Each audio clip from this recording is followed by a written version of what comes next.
Hello everyone. Welcome to our video.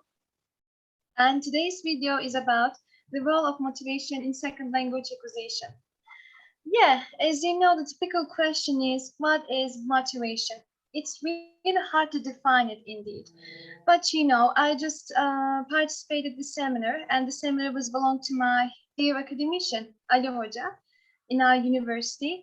And the initial question is about this one. What is motivation? What reminds you when you hear the word of motivation? And, you know, indeed, the answers were quite simple, you know, quite similar to each other.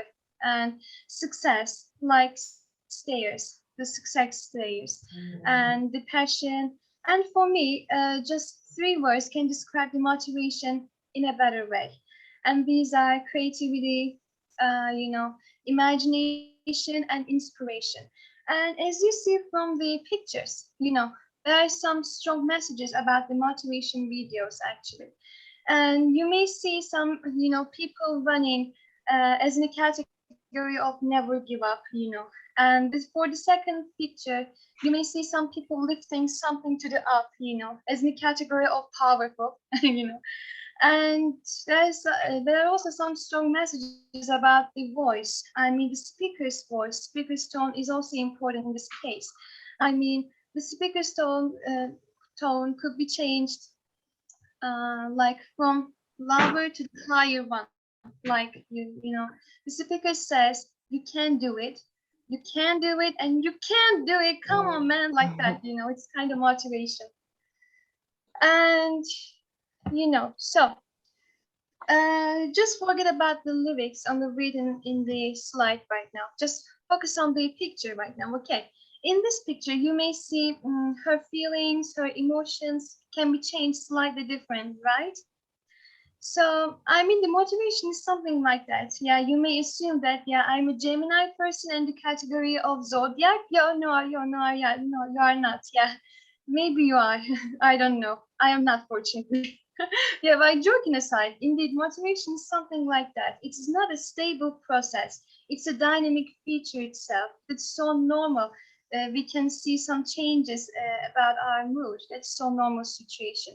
And by the way, keeping the motivation as stable, it's really a hard one. Yeah.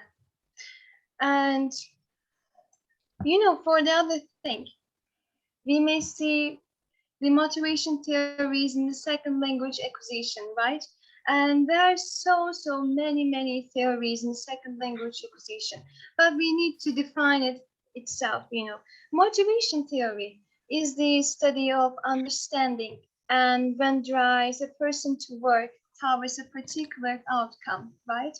And now let's see what we choose among them.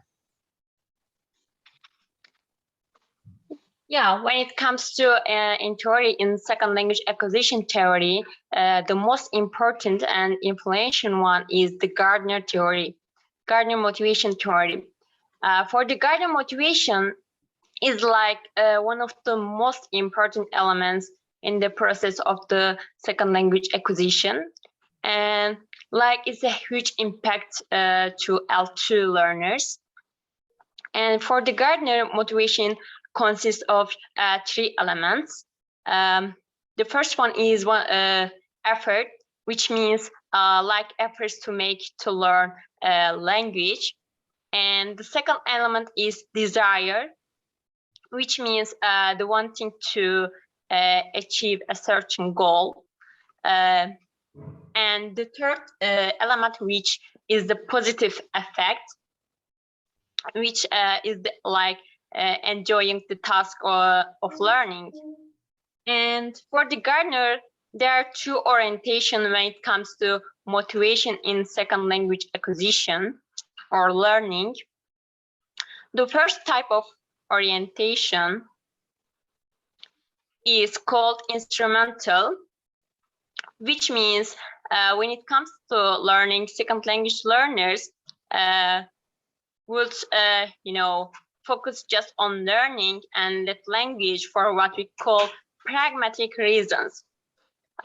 These reasons can be like to get a better job or a better, you know, high salary, and a good working condition abroad, or for example in Turkey we can see a lot of some examples for that. They can get some exam for the high salary. And the second type of orientation is integrative orientation, which means when the learner, the L2 learner, has a positive attitude towards L2 community, or even to become a member of that community. That is why called integrative motivation. Yeah. And in some of the earliest research conducted by the Gardner and Lambert, integrative motivation was viewed as being of more important in a formal learning environment than instrumental motivation.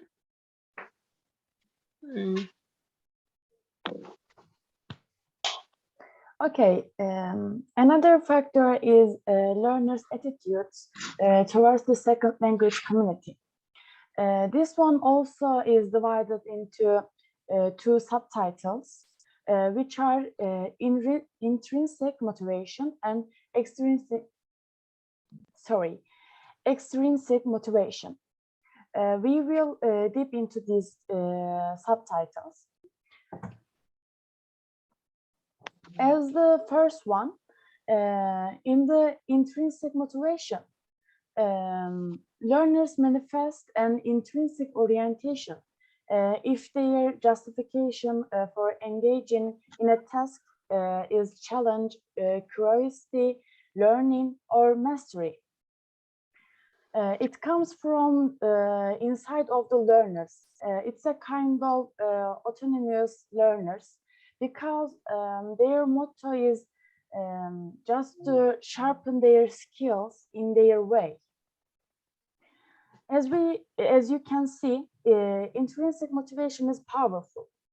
When a task is intrinsically motivating, people can keep an open mind, persist autonomously, adopt mastery goals that guide task completion, of course. Another one is extrinsic motivation. In extrinsic motivation, learners put a great effort to make something with the aim of getting some external elements, such as rewards, grades, approval from others, and something like that. As you can see, there are a lot of kinds of extrinsic motivation. Excessive use of external rewards may lead to temporary behavior change, materialistic attitudes, decreased intrinsic motivation. To avoid these behaviors, give rewards sparingly. If you give rewards constantly, it may lead to a lot of problems for learners.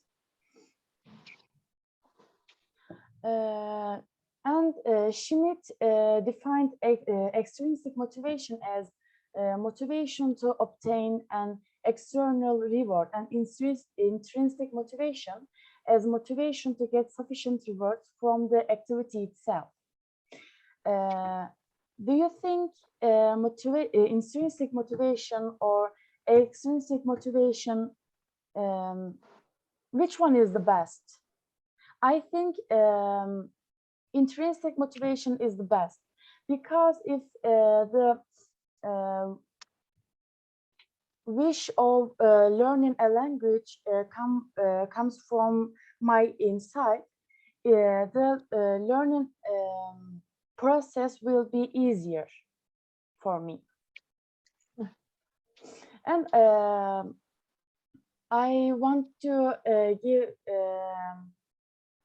some information about the distinction between intrinsic and extrinsic motivation before the summary.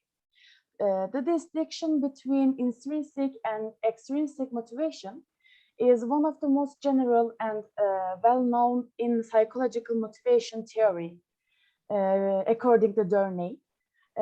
Intrinsic and extrinsic factors can be easily identified in foreign language classrooms, regardless of the differences between the cultural beliefs and the attitudes of learners and teachers, according to Brown. To sum up, we can say that motivation is the most important factor among the individual differences in second language acquisition. The research on motivation has begun a few decades ago and has gone through some changes in distinct periods, such as it was seen as stable in the early periods of research, and it changed to dynamic. As we discussed before, the term has been defined in various ways, but the most fascinating definition is the definition given by Gardner. His theory is the most influential one in second language acquisition.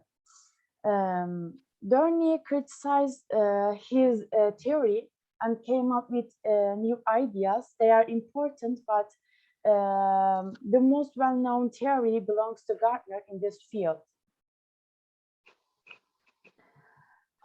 Thank you for watching and listening to us. Thanks a lot. Thanks a lot. See you. See you. Bye-bye.